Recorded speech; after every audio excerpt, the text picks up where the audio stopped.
Hi, everyone. This is acyuta-bhava from Nightlight Astrology, and today we are going to take another look at the sun's upcoming square with Uranus. The sun is perfecting a square to Uranus on Friday into Saturday. So yesterday we did part one. Today we're going to do part two. Yesterday I told about, I think, 10 anecdotes from the last time that Uranus made a square by transit to the sun in my natal chart.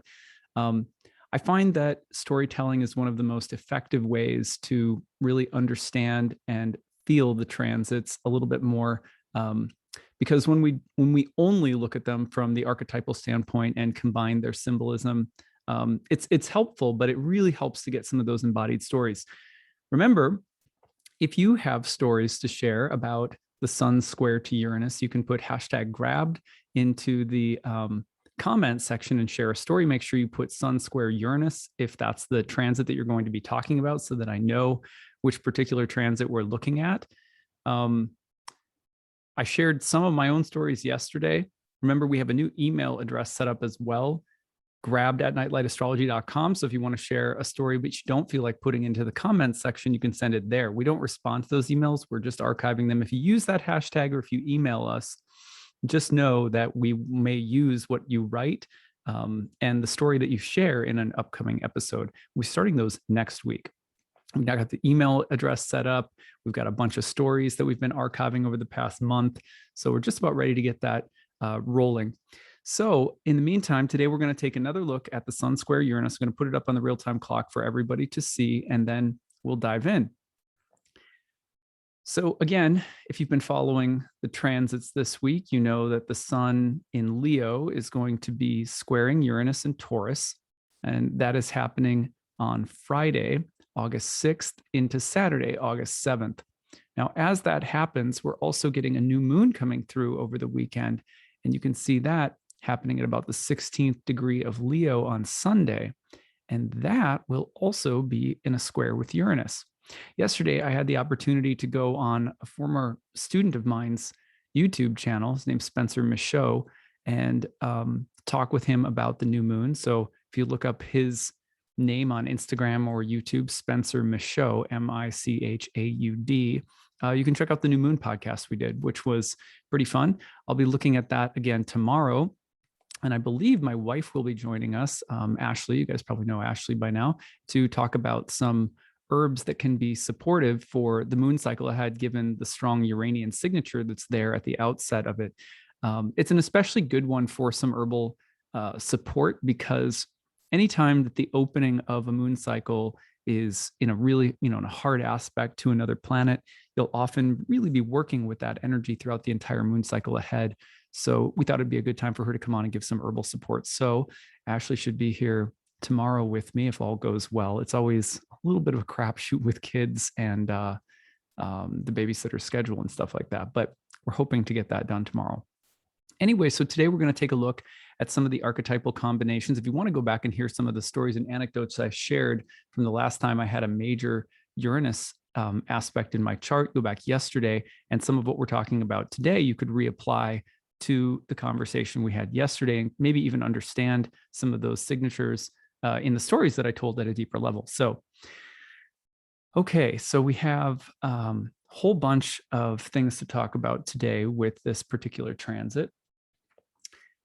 Remember briefly that the sun is going to represent a variety of different individual archetypes, as is Uranus, and then we're getting their combination in a square. The square has its own signature. So let's put it all together. The sun most basically is going to represent the impulse to take action according to an ideal that gives our life a coherent sense of meaning or purpose. In some ways, we build our sense of ego or identity around the sun, but only insofar as the sun is representing what we're doing with our lives. And some of us aren't doing much, or some of us feel like we don't know what we're doing, or some of us feel like we've had to make a few plot changes in our lives because we have started doing something and realized, well, I don't really love this, or this isn't really me. So the sun isn't static, but and we can struggle with the sun. It's not like we're all just born with some clear, easy sense of what gives us transcendental purpose or meaning. Sometimes we really struggle with it.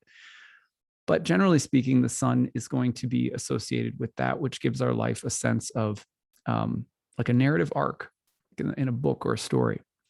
can also represent the urge toward heroism, individuality, what makes us select or unique. If the sun is out in the daytime, you can't see anything but the sun. There's a way that the sun represents something that makes us stand out from everything else. Whereas, for example, the moon in the evening with all of the stars pertains to our environment, our family, communities, collective dynamics, things that join us together with other people. So generally you have some of those splits between the king and the city, for example, or the voters and the elected officials between the sun and the moon.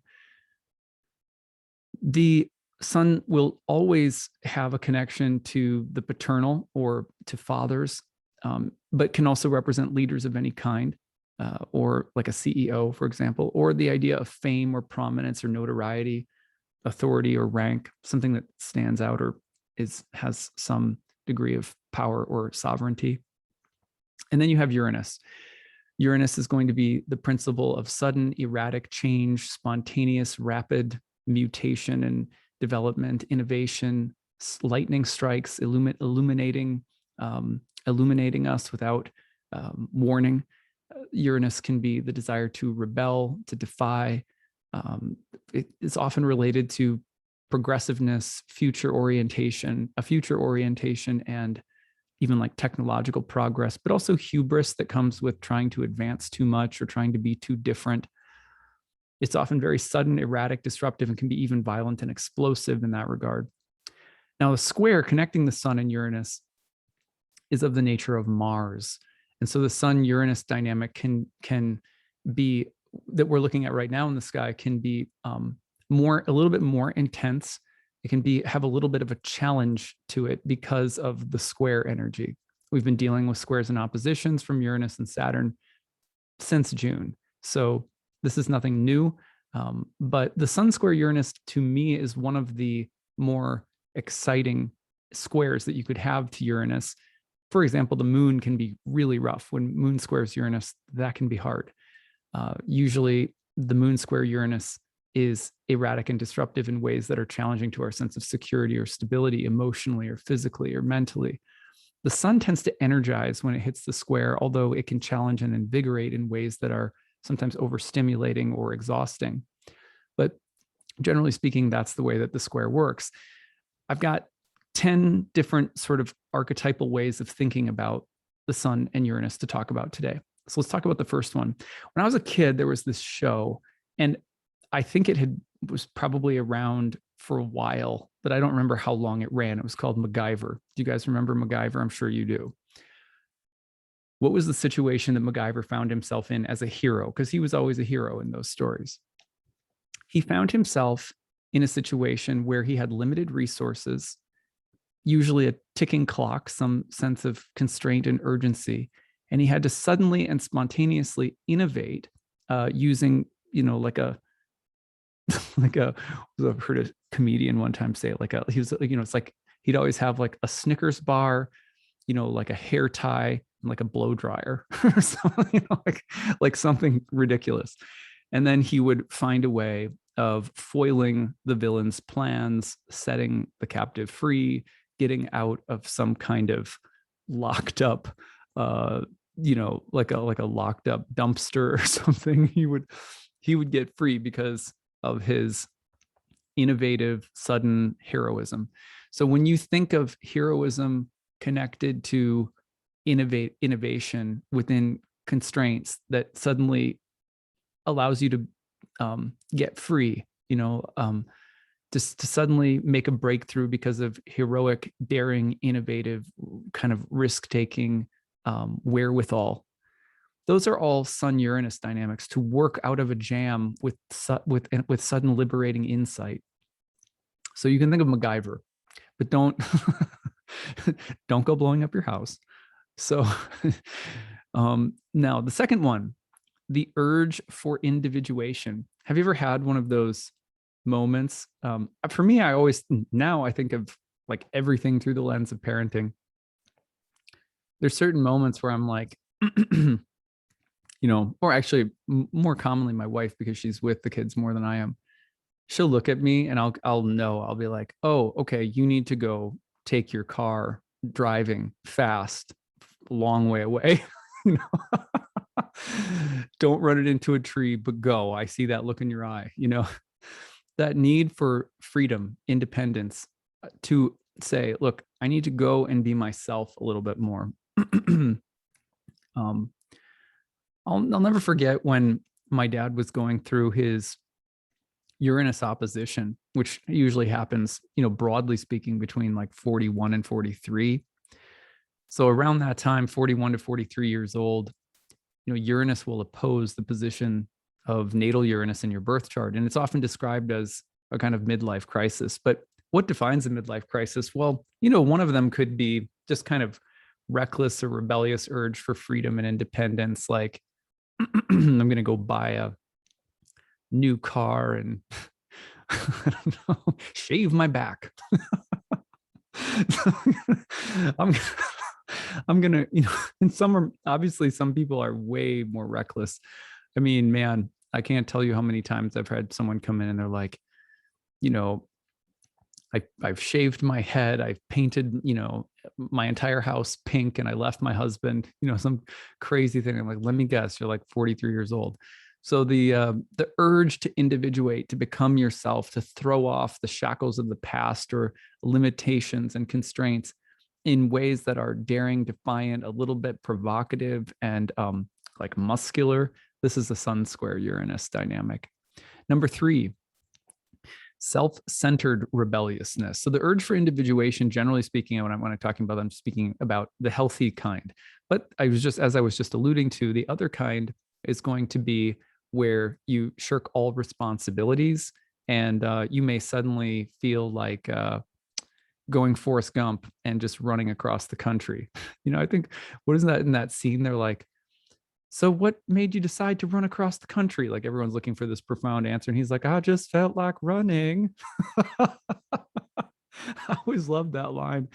It's just this need to just go do something completely. Now, in this case, he's not really doing anything that's crazy rebellious, but let's say that he just felt like running, and he also had kids and a wife that he left behind, or a job and responsibilities, or something that he really needed to attend to. So you have to be careful of the urge for individuation. 2, turning into self-centered rebellion. 3. Number 4 would be mania. Now, I'm not using this in a clinical sense, just that kind of, what was the song? I'm a maniac. Maniac. I remember when I was a kid, and I just remember seeing the legs go like this and being like, oh my God, I don't think I'm supposed to watch this. So mania. I was telling the story yesterday about how I accidentally had like 5 or 6 iced teas, and then was like plugged into the wall for like 24 hours, and like electrocuted. Mania. And you know who I think of when I think of Sun Uranus and the kind of Sun Uranus mania is Doc from Back to the Future. Just that kind of like mad scientist, like hair's all crazy, got struck by lightning, but also, you know, built the DeLorean or whatever. So the mania can be something that's really productive, really destructive, but just watch for that feeling of being caffeinated, even when you haven't drank caffeine. Like, be really careful about uppers this month of any kind, like sugar or caffeine, you know, this kind of thing. Mania can be the sign of being possessed by a god. In the ancient world, you could say that whether it was in shamanic, quote unquote, shamanic civilizations or groups, or even, you know, just the way that mystics or priests or people with unusual skills or talents were perceived, the mania was often described as the possession by a god or a muse or a spirit, or ability to commune with spirits. They can tear you apart, kind of Dionysian, or they can fill you with some kind of creative numinous power. So you need to be careful about the mania. Again, not using that in any kind of clinical sense. Number 5, the sudden illumination, the sudden insight, the lightning strike that illuminates, finding teachers or people like that, right? So sudden illumination of insight, of breakthrough mentally, emotionally, spiritually. Number 6, The mythological character most often associated with Sun and Uranus by modern astrologers, modern psychological, mythological astrologers, like, say, Liz Green or Richard Tarnas, is going to be Prometheus. But another Promethean figure is going to be Lucifer. So anything that's sort of Luciferic or Promethean could be looked at as heroic and inventive, daring and rebellious. Prometheus steals the fire from the gods to help civilization. But and Lucifer is a light bringer, but then there's also this kind of fallen angel, transgressive behavior where the lust for the power of the gods could represent, for example, the destructiveness of certain kinds of technology, or even something like Frankenstein, that story where the obsession with harnessing the power of God to create can also create a monster, or technology and the way that it has a shadow side, progress and its shadow side. The obsession with progress is as destructive potentially as the obsession with tradition. We just have to be very, again, I'm not speaking about any one or anything in particular, just tradition and progress, worship of the past, worship of the future. Worship of the future a little bit more, or progress a little bit more. But this Luciferic Promethean thing, remember that there is hubris or transgression that comes with those characters. There's a fallenness. There's Prometheus gets tortured on the side of the rock for his transgression until Chiron comes along. So anyway, you have to be careful of the urge to progress as a kind of as a complex, as a shadow complex. So number 7 would be hero worship. I would say, I mean, this is just my own humble opinion, so you're free to disagree. No big deal to me. The Marvel phenomenon, Marvel movies, I've seen a few of them. And some of them are okay. I'm not like trashing them or anything, and I loved comic books as a kid. I just loved comic books. But a lot of our cinema has become sort of obsessed with and possessed by the hero worship.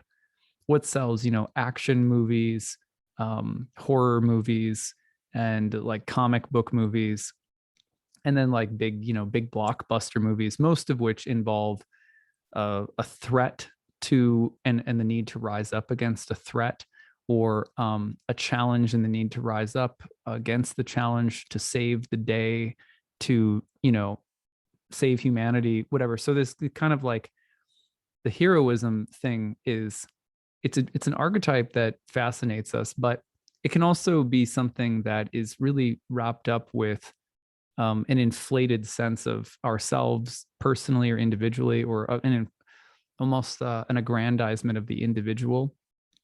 Because, part of our lives has to do with facing personal challenges, rising up, persevering, moving through challenging obstacles. But, it's also like, just chill out, like, just relax. We can consider what the hero looks like from the standpoint of eternity. Like, you're an eternal spiritual being. You were unborn, you are undying. Settle down with trying to save the world. It doesn't need saving. Settle down with trying to save yourself. You don't need saving. You know what I mean? That, not that there isn't a place for saving things, not that there isn't a sense of urgency, not that there doesn't exist some need to rise up against the tides of darkness and, squash them out, conquer my demons, rise up, whatever it is, personal change or transformation, personal empowerment. But also, how much does that start to calm down or just cool off when you're like, dude, you're walking in the gardens of infinity, like, dude, chill out, because you have all the time and heaven and earth to figure out, who you are, and to start walking in unending fields of happiness and curiosity and divinity. So how does the hero worship find its place while also being able to retain some sense of that eternality? It's not like one cancels out the other, but the hero worship thing can be a real shadow side. And closely related to that, number 8 is a Christ complex. So the Christ complex is going to be, on the one hand, you have Redeemer, you have salvation, you have the kind of resurrection. Now, Pluto can get into transfiguration and resurrection a bit, again, kind of, but Uranus, the idea of the ascension of, like the dove flying upward into the light, or the being struck by lightning. Have you ever see the movie Powder? I remember Powder was a very Uranus sun type of movie. So that's all real. And those are, I'm not trying to, again, belittle the hero myth or the Christ myth, but the Christ complex is going to be someone who walks around, kind of constantly thinking, I've got people to save. Things always need redeeming. I always need redeeming. There's an altar call every, couple of days. And it can be really dramatic like that. So you have to be careful of the feeling of like, I'm the redeemer. I have to do something to redeem. Or, I was a part, for many years, I was a part of a publication called Reality Sandwich. I wrote for it. And, one of the things that drove Reality Sandwich forward as a publication were the 2012 Mayan calendar prophecies. And I wasn't so interested in them myself, but a lot of people, that read the publication and people who wrote for it were talking about 2012 as a kind of threshold moment for humanity. Maybe it was. I'm not trying to, I don't know, but, and I certainly believe in astrological ages and things like that, and prophecy. But one thing that I thought was funny was that after the 2012 date came and passed, really Reality Sandwich started falling apart, as did, many of the communities that had been sort of built off from the premise of the 2012 Mayan calendar prophecies. And this is, I would say, a part of our cultural obsession with apocalypse. So there was a saying from James Hillman there was a convention that was held, psychological, archetypal psychologist convention or something like that was held right after the millennium in 2000, the new year. And of course, the Y2K thing, nothing happened. And, he got up on the podium and he said something like, can we not just take a moment to steal some defeat from the jaws of this victory? And basically just, can we not have some humility about what just happened? And also, can we not, there's a way in which, we yearn for the apocalypse. We yearn for a story about the end of the world and running against the clock to save it and things like that. One of my favorite images comes from, the Puranas and sort of the Vedic tradition, and that is of all of the universes, multiple universes, being sort of released from the pores of the body of Vishnu.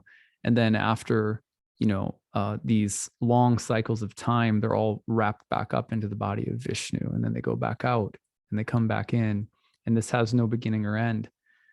Anadi is a word that's used in Sanskrit. It means beginningless. Karma is said to be anadi, meaning the laws of cause and effect, the domino of actions and reactions without beginning. So again, if we take that as a kind of a baseline truth about reality, what role then does redemption play? What role then does futuring play, or worship of the past, right? What role then does the feeling of the need for salvation or redemption play?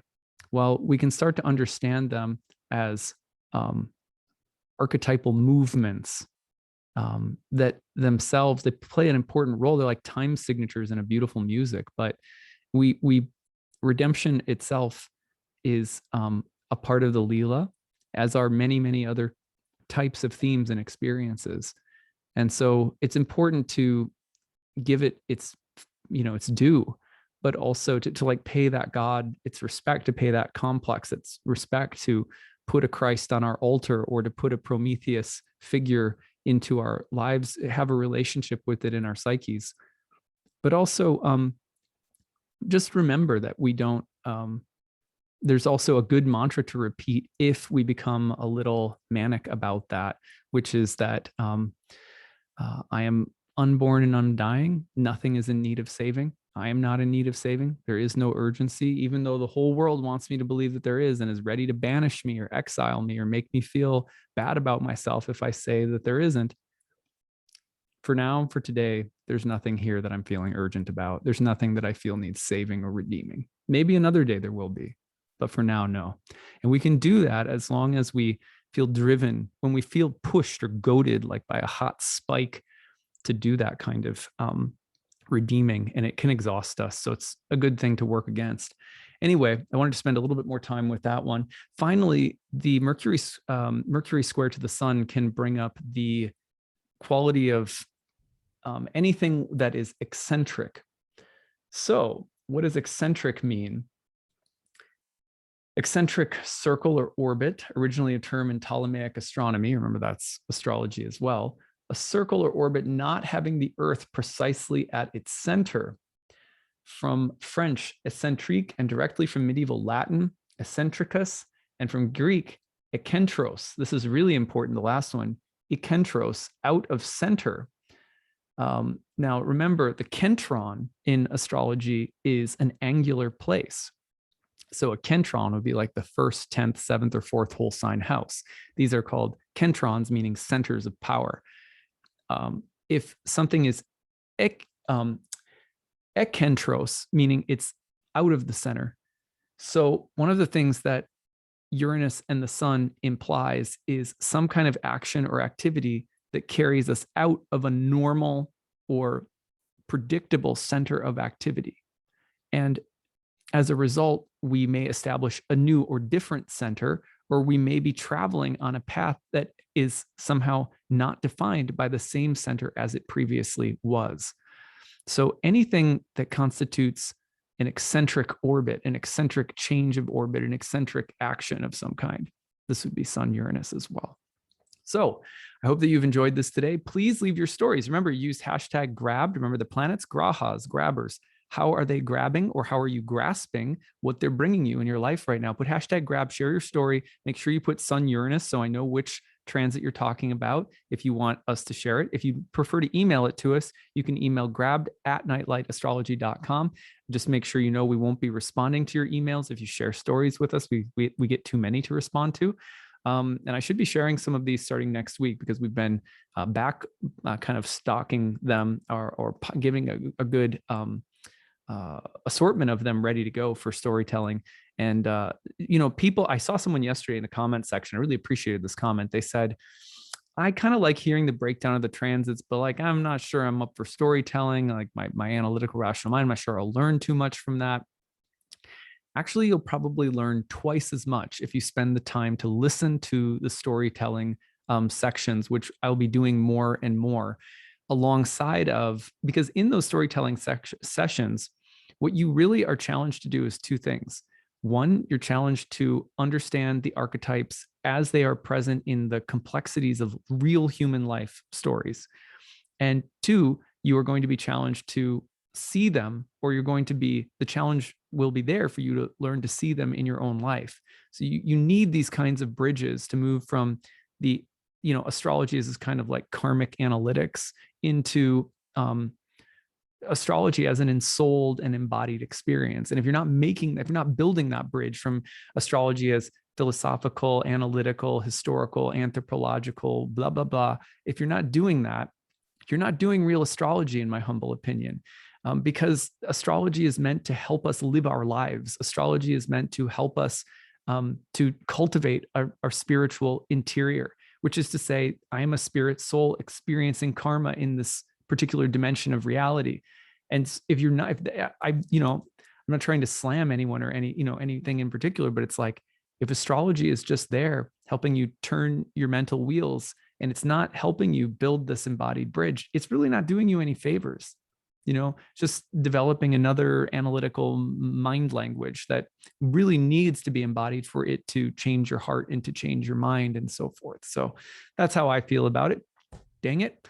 All right. So I hope you guys are having a good day. Look forward to talking about the new moon tomorrow, and Ashley will be with me, hopefully, to talk about some herbs as well. All right, take it easy, everyone. Bye.